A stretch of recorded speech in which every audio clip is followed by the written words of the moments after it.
आपकी चर्या। सुदर्शन सिंह चक्र। आपकी चर्या। लेखक सुदर्शन सिंह चक्र। प्रकाशक श्री कृष्ण जन्म स्थान सेवा संस्थान मथुरा। विषय सूची। आपका जागरण, आपका रूप, आपका स्वरूप, आपका आहार, आपका संग साथ, आपका पठन पाठ, आपका जप कीर्तन, आपकी वेशभूषा, आपका चिंतन, आपका परिवार परिकर, आपका परिचय, आपका लोक निर्वाह, आपका लौकिक प्राप्य और लोकेषणा, आपके अभ्यास, आपके व्यसन, आपका संग्रह, आपका आत्मलोचन, आपकी निद्रा, आपकी वसीयत। उपक्रम। मैं उपदेशक नहीं हूँ, मुझे न उपदेश करने का व्यसन है और न मैं अपने को इसका अधिकारी मानता। इतने फिर भी मैंने यह जो आपकी चार्य का प्रारंभ किया, इसका प्रयोजन है। मुझे एक व्यसन तो है। व्यसन शब्द के दो अर्थ हैं, नशा और हॉबी। जो अपने में किसी को सहज व्यस्त रखे वह व्यसन। इस अर्थ में मुझे अपने कन्हई को सोचते रहने और उसी की चर्चा करने, सुनने, लिखने का व्यसन है। आप जानते हैं जिसे कोई व्यसन होता है वह औरों को भी समान धर्मी बना लेना चाहता है। आप भी कन्हई को सोचे, उसी चर्चा करें। इसीलिए यह आपकी चर्या की बात करने चला हूँ। आप यदि निर्गुण निराकार या सगुण निराकार में निष्ठा रखते हैं तो मुझे क्षमा करें, यह चर्या आपके लिए नहीं है। फिर जो किसी ईश्वरीय सत्ता को ही स्वीकार नहीं करते उनके लिए कोई चर्या चर्चित करने का साहस मैं कैसे करूँगा। आप धर्मात्मा हैं, धर्मनिष्ठ हैं, तो भी मुझे क्षमा करें। मैं न धर्मात्मा हूँ न धर्मशास्त्र पूर्व मीमांसा का विद्वान। ऐसे धर्मनिष्ठों को की दिनचर्या तो उनकी श्रौत शाखा के आहनिक सूत्र में है, उसे वहाँ देखना चाहिए। जिनकी श्रौत शाखा का आहनिक सूत्र उपलब्ध नहीं है उनके लिए पारस्कर प्रिय सूत्र है। आप सगुण साकार में विश्वास रखते हैं तो भी सभी सगुण उपासकों के लिए यह पूरी चर्या नहीं है। अवश्य ही इसके अनेक अंश, अधिकांश सभी सगुण साकार में प्रीति रखने वालों के लिए है, किंतु यह चर्या ऐसे संपूर्ण वर्ग को ध्यान में रखकर लिखी नहीं जा रही है।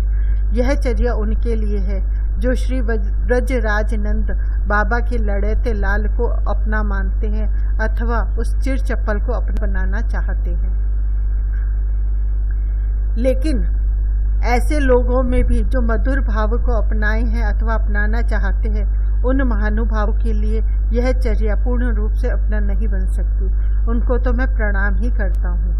भक्ति में जो परम उच्च श्रेणी के भाव के अधिकारी हो चुके अथवा अपने को उसका अधिकारी मानते हैं, उनकी चर्या निर्देश का साहस मैं नहीं कर सकता। इसी प्रकार भक्ति करते हुए भी जिनके आराध्य भगवान नारायण, भगवान नीलकंठ, भगवती महाशक्ति अथवा मर्यादा पुरुषोत्तम राघवेंद्र हैं, उनके लिए भी चर्या निर्देश करने की क्षमता मुझ में नहीं है। आराधक की चर्या अपने आराध्य के शील स्वभाव के अनुरूप होनी चाहिए और आप जानते हैं कि श्री वजेंद्र नंदन अतिशय चपल है। गोप कुमार भला मर्यादा क्या जाने। इसमें न गंभीरता है और न इसे स्थिर बैठने आता। अतएव यह चर्या श्री कृष्णचंद्र के केवल दास साख्य और वात्सल्य भावापन और इनमें से कोई भाव अपनाने को उत्सुक भावकों के लिए है। वैसे श्री कृष्ण में दास्य भाव का परिपाक मथुरा या द्वारिका में भले हो, गोकुल में तो नंद सदन के ही नहीं सामान्य गोगृहों के भी सेवकों को यह ताऊ या चाचा कहता है और सेविकाओं को ताई या चाची। बहुत वृद्ध हो तो बाबा या दादी कहेगा। उनकी गोद में चाहे जब बैठे लेगा और या कंधे पर चढ़ जाएगा। अतः इसके प्रति सेवक सेविकाओं का वात्सल्य ही उमड़ता है। धर्मशास्त्र के मर्मज्ञ तो विशेष रूप से क्षमा करें। धर्मशास्त्र सम्मत शौचाचार भक्ति में केवल भगवान नारायण की उपासना में अनिवार्य होता है। भगवान सदाशिव के गण कोई शौचाचार जानते ही नहीं। उन महाअघड़ के आराधकों का एक वर्ग ही अघौरी है। महाशक्ति की सेविका वर्ग में जब डाकिनी शाकिनी का भी नाम आता है तो उनके शौचाचार की आप कोई कल्पना कर सकेंगे। श्री रघुनाथ मर्यादा पुरुषोत्तम तो हैं और स्वयं किसी मर्यादावादी से अधिक कठोर शौचाचार निभाते हैं, किंतु यदि सेवकों से भी वे ऐसी अपेक्षा करते होते तो निषाद राज को मित्र बनाते या वानर कपियों को सेवक की श्रेणी दे पाते। आपको आशा है कि वानरों को कभी उन्होंने कुछ थोड़ा शौचाचार निभाने को कहा होगा। बात रही कन्हई की, तो यह ठहरा बालक और वह भी गोप बालक, अतः इसे पता ही नहीं कि शौचाचार होता क्या है। यह तो इसने मथुरा से महर्षि सांदीपन के आश्रम में जाने पर सीखा होगा, किंतु मथुरा के श्री वसुदेव नंदन से तो हमें प्रयोजन नहीं है। अतः नंद नंदन की प्रीति संपादन चर्या में शौचाचार विधान का कोई वर्णन मैं कर नहीं रहा हूँ। धर्म आचार्यगण मुझे इसके लिए क्षमा करें। शौचाचार की चर्चा न करने पर भी बहुत कुछ है, ऐसा बहुत कुछ है जिसे अपनाए बिना मैया यशोदा का लाल अपना नहीं बनता, अथवा इसे अपना बनाने चलो तो स्वयं जीवनचर्या उस प्रकार की हो जाती है। आपकी चर्या में इसी चर्या का चर्चा करने का मन है। मैंने सदा मन ही किया है। अपनों का मन रख लेना कन्हई का स्वभाव है, अतः यह सहायता तो करेगा ही। यही एक बात स्पष्ट कर देनी है। आप अपनी ठस्क रखना चाहेंगे तो कन्हई से आपकी कभी पटेगी ही नहीं। गर्भ गोविंद ही भावत नाही, श्री हरि गर्भहारी हैं। अगर अपनी ठसक छोड़कर आप कन्हई के अनुकूल बनने का प्रयत्न करेंगे तो इसमें बाधा देने वाले स्वभाव दोष को दूर करने में यह सहज उदार आपकी सहायता करेगा। मनुष्य अपने अनेक बद्धमूल स्वभावों से विवश होता है, किंतु जब उनमें किसी को हे समझ लेता है, उसे त्यागना चाहता है, उससे दुखी होता है, तो उसका अंतर्यामी उसे सहायता देकर धीरे धीरे उस बाधक स्वभाव से उसे छुड़ा देता है। इसी प्रकार जो बात स्वभाव में नहीं है और आवश्यक लगती है, उसे लाने की इच्छा तथा प्रयत्न करने पर उर प्रेरक उसमें सफलता देता है। उसने योगक्षेम वहाम्यम की प्रतिज्ञा कर रखी है। अतः अब आइए आपकी चर्या की ही चर्चा करें। सुदर्शन सिंह चक्र। आपका जागरण। आपके वास्तविक जागरण की चर्चा यहाँ नहीं कर रहा हूँ, क्योंकि वास्तविक जागरण तो लक्ष्य है, वह तो तब प्राप्त होगा जब कन्हई जगावे। गोस्वामी तुलसीदास जी ने कहा है, मोह निशा सब सोब निहारा, देख ही सपन अनेक प्रकारा, जानई तब ही जीव जग जागा, जब सब विषय विलासत विरागा। इस जागरण की बात यहाँ नहीं, केवल नींद से साधारण दैनिक जागरण की बात। आप प्रातः काल कब जागते हैं यह चर्चा भी नहीं। वैसे ब्राह्म मुहूर्त में जागना उत्तम है। सूर्योदय से पहले उठ जाने की सब धर्मशास्त्र और सत्पुरुष प्रेरणा देते हैं। जहाँ तक कन्हई की बात है, वह गोप कुमार है जो गायों की नींद न सोए और गायों से पहले न जाग सके, वह गोपालन कैसे करेगा। श्री कृष्ण नित्य गोपाल, अतः शैशव से इसका स्वभाव है बहुत सवेरे जग जाने का। जब बछड़े भी चराने नहीं जाता था, तब भी मैया को शांति से दधि मंथन नहीं करने देता था, तब भी मैया के उठने से थोड़ी देर पीछे ही जाग जाता था। लेकिन यहाँ मैं यह नहीं कह रहा कि आप कब जागो, आप कैसे जागो। मुख्य बात यह है, और यह बात गृहस्थ विरक्त स्त्री पुरुष सबके लिए है। आप भगवान नाम लेते, भगवत स्मरण करते जागते हो तो बहुत उत्तम बात है, किंतु निद्रा टूटने पर ऐसे मत उठो जैसे बाहर सोते समय अचानक वर्षा आने पर या भूकंप आने पर उठते हो। हड़बड़ी में मत उठो। नेत्र खोलने और कुछ बोलने, भगवान नाम बोलने से भी क्षण भर पहले यह अनुभव कर लेने का प्रयत्न कर लो, देख लो टटोल कर या अनुमान से कि कहीं कन्हई आपकी शैया पर आपके पास ही तो नहीं सोया है। मेरा ऐसा सौभाग्य कहाँ। इस प्रकार कहकर आप इस सौभाग्य के आने को ही धक्का देकर दूर हटाते हैं। आप क्या सोचते हैं कि नंद नंदन किसी सुयोग अथवा साधन से प्राप्त होता है। आप अमुक प्रकार के हो लोगे तभी यह आपको मिल सकेगा, तब तो हो चुका इसका मिला। यह बड़े बड़े योगियों, तपस्वियों, धर्मात्माओं के सहस्रों जन्मों के योग, तप, ध्यान, ज्ञान या धर्म आचरण से भी साक्षात मिलना तो दूर मन में भी आधे क्षण को नहीं आता। यमई वेश वृणते तेन लभ्य। श्रुति भगवती कहती हैं कि जिसे यह स्वयं वर्ण करे उसी को मिलता है, और वर्ण किसे करेगा? इसका सीधा उत्तर है कि जो इसके मिलन की प्रतीक्षा करेगा, जिसके प्राण इसके मिलन को व्याकुल होंगे। आशा और प्रतीक्षा केवल दो साधन हैं इसके पाने के। कैसी सुदृढ़ आशा, कैसी प्रतीक्षा। आपने ना पढ़ा हो तो भगवान वासुदेव में कुब्जा सैरंध्री की प्रतीक्षा पढ़ ले। रामचरित्र का शबरी प्रसंग भी पढ़ सकते हैं। दिन पर दिन, मास पर मास बीतते जाते हैं और आशा ऐसे अदम्य कि हारना जानती ही नहीं। कल नहीं आए तो आज आते ही होंगे। इस आशा का आधार है और बहुत दृढ़ आधार है। नन्हे कन्हैया का स्वभाव ही इसका सबसे बड़ा आधार है। इस मैया यशोदा के लाल को अकेले सोने का अभ्यास नहीं है। इतने पर भी हेकड़ी इसमें बहुत है। साय का हेकड़ी में आकर दाऊ दादा और भद्र की स्पर्धा में बाबा के समीप अपनी अलग शैया लगवाता है और उस पर सो जाता है। कहने पर भी बाबा की शैया पर या बड़े भाई के पास नहीं सोता। मैया के अंक में सोकर अपने को छोटा कैसे मान ले।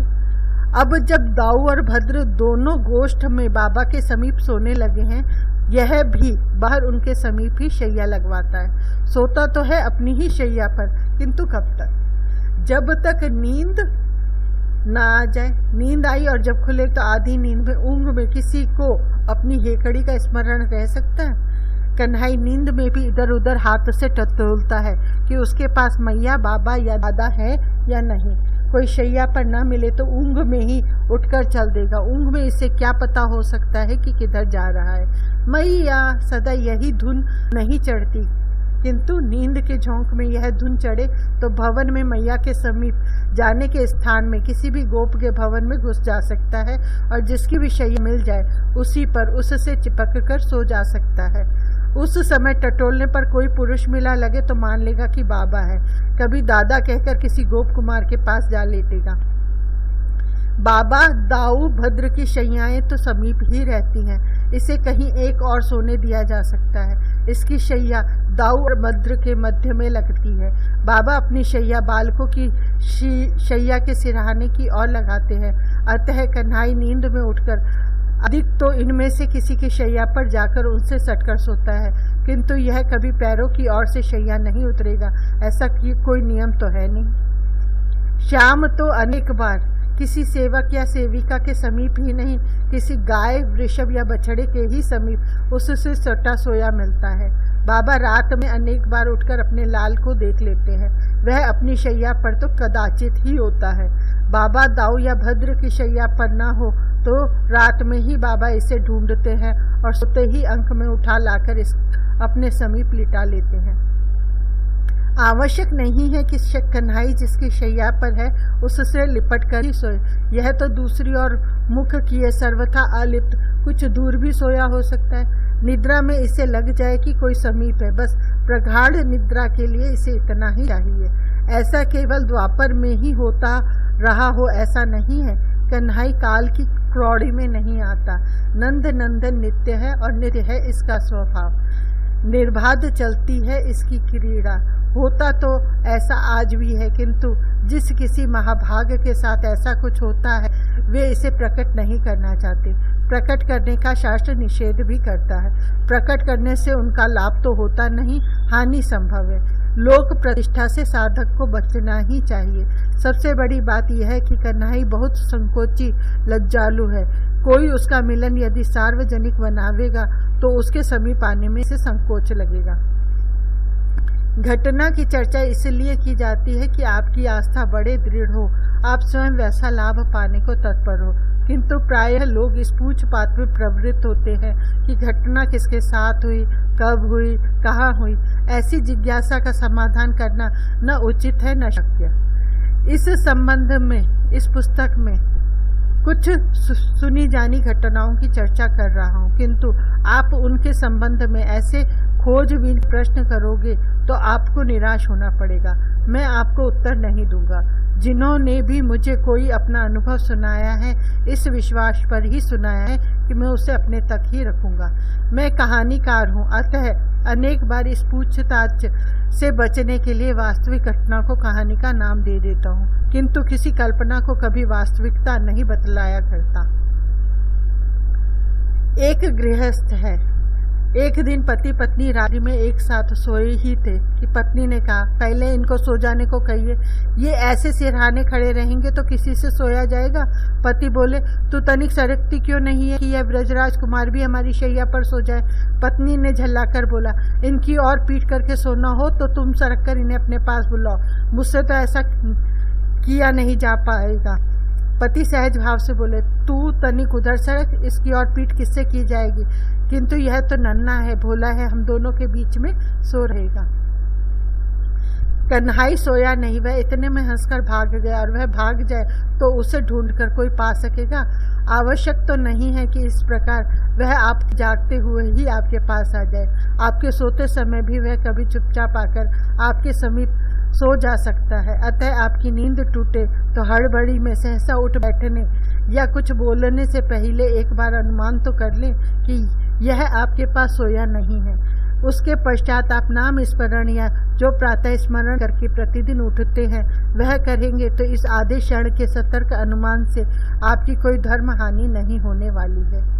मान लेते हैं, और अधिक संभावना भी यही है कि आपकी यह प्रतीक्षा कभी सफल न हो, क्योंकि कन्हाई अधिकांश बाबा दाऊ दादा या भद्र की शैया पर ही सोते में जाकर सो जाता है। भवन में मैया के समीप भी कदाचित ही जाता है, लेकिन ऐसी प्रतीक्षा से आपका दिन मंगलमय बन जाएगा और आपका अंतःकरण श्याम के अधिक समीप पहुंचेगा। योग के मार्ग में दो वृत्तियों के संधि काल में मन के संयम का बहुत महत्व माना गया है। इससे समाधि सिद्धि होती है। वृत्तियों की संधि की अवस्था ब्रह्म अवस्था है। इसीलिए हिंदू धर्म में संध्या को नित्य कर्म अर्थात अनिवार्य आवश्यक कर्म माना गया है। निद्रा और जागरण का संधि काल अर्थात जब नींद टूट गई हो और आप पूर्णतः जागे न हो, आपके मन की मुख्य संधि काल की स्थिति है। प्रयत्न करें तो इस अवस्था को 2-4 क्षण ठहरने वाली बना लेना बहुत कठिन नहीं है। इस अवस्था का ठीक सदुपयोग करेंगे तो आपका चित्त शीघ्र निर्मल होगा। ठीक सदुपयोग क्या? जीवन का ही ठीक सदुपयोग भगवत स्मरण है। अतः निद्रा जागरण की संधि के इस अल्प समय को श्री कृष्ण स्मरण में लगाने का अभ्यास कीजिए। इस नगण्य समय में मन में श्री कृष्ण के सानिध्य की स्मृति को जगाइए। एक दिन में ही यह नहीं हो जाएगा, किंतु आप चाहेंगे और जाग जाने पर खिन्न होंगे कि उन निंदे क्षणों में मन में क्यों नहीं आया कि कन्हई आपके समीप हो सकता है। तो धीरे धीरे यह संभावना आपके मन में अवश्य आकार ग्रहण करने लगेगी। नन्हा लगभग 9 वर्ष का अतिशय सुकुमार सांवला परम सुंदर कन्हई, कोई श्रृंगार नहीं, घनी घुंघराली काली अत्यंत कोमल स्निग्ध अलकी जैसे काले रेशम के लच्छे हों, बिगड़ी अस्त व्यस्त हैं, कानों पर भाल पर छा गई हैं और चमकते कुंडल उनमें से तनिक तनिक झांकते से लगते हैं। भाल पर तिलक का किंचित चिन्ह शेष है। सघन धनुषाकार पतली भौहों के बीच नेत्रों की बड़ी बड़ी पलकें बंद हैं। अलसी के पुष्प के समान सुकुमार उठी कुछ लंबी नासिका के नीचे नन्हा सा मुख ऐसा है जैसे छोटी सी लाल रेखा मात्र हो। एक तो मुख छिद्र वैसे ही तनिक सा है, दूसरे अत्यंत पतले सुकुमार अधरबंद हैं, अतः केवल अरुण रेखा जैसे हैं। ठुड्डी गाल छोटी है और कंठ शंख के ऊपर वाले भाग के समान है, उसमें रेखाएं हैं। कपोल चमकते अरुणाभ हैं, उन पर भी जहां तहां हल्के घिर आई हैं। कंठ में जैसे अरुणोदय का प्रकाश ही घनीभूत होकर कौस्तुभ के रूप में स्थिर हो गया है। कंधे तथा वक्ष अपेक्षाकृत विशाल है। वक्ष पर टेढ़ी पड़ी छोटी मोतियों की माला है और वाम भाग में पीले रोमों की एक भ्रमरी है। इसी को मुनिगण श्रीवत्स कहते हैं। त्रिवली युक्त पतला उदर श्वास लेने से तनिक उठ बैठ रहा है। उसमें नन्ही गहरी नाभि की शोभा अद्भुत है। उस नाभि से नीचे पूरे पेट पर एक गाढ़ी काली रेखा है। यह नीला चिन्ह तब पड़ा जब मैया ने कन्हई को उखल में बांध दिया। सुकुमार कन्हई की पतली कटी में रत्न किंकड़ी से लगभग सटी यह रेखा स्थायी ही हो गई। इसी से यह दामोदर हुआ है।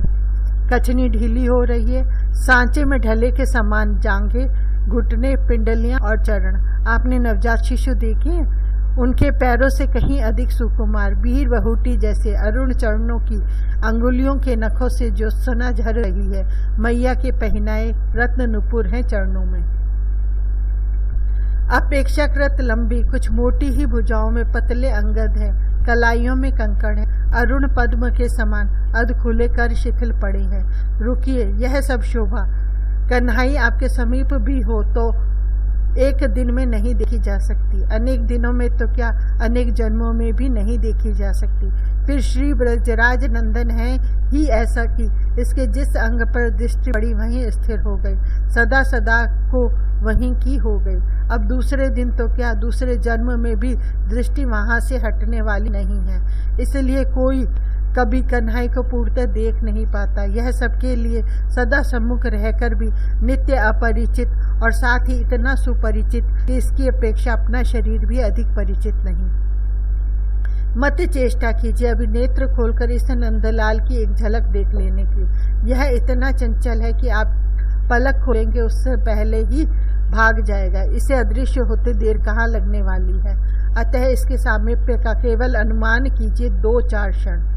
अनुमान का एक आधार तो है, किंतु वह भी न होने जैसा ही है, क्योंकि जब निद्रा एवं तंद्रा की अवस्था होती है तो मनुष्य की कोई इंद्रिय सावधान नहीं होती, वह अपने विषय का स्पष्ट ग्रहण नहीं करती, और जब वह स्पष्ट विषय ग्रहण करने जितनी जागृत चेतन होती है, यह चप्पल भाग चुका होता है। यदि तुलसी के इत्र में नीलकमल का इत्र इस अनुपात में मिलाया जाए कि नीलकमल के इत्र में से तुलसी का सौरभ भी आवे, और फिर उसमें थोड़ा थोड़ा खस, अगरू, मलय चंदन, कपूर, केसर, कस्तूरी के इत्र मिला दिए जाएं, तो इन सब की सम्मिलित सुगंधि बनेगी। कुछ वैसी अगंध कन्हई की है।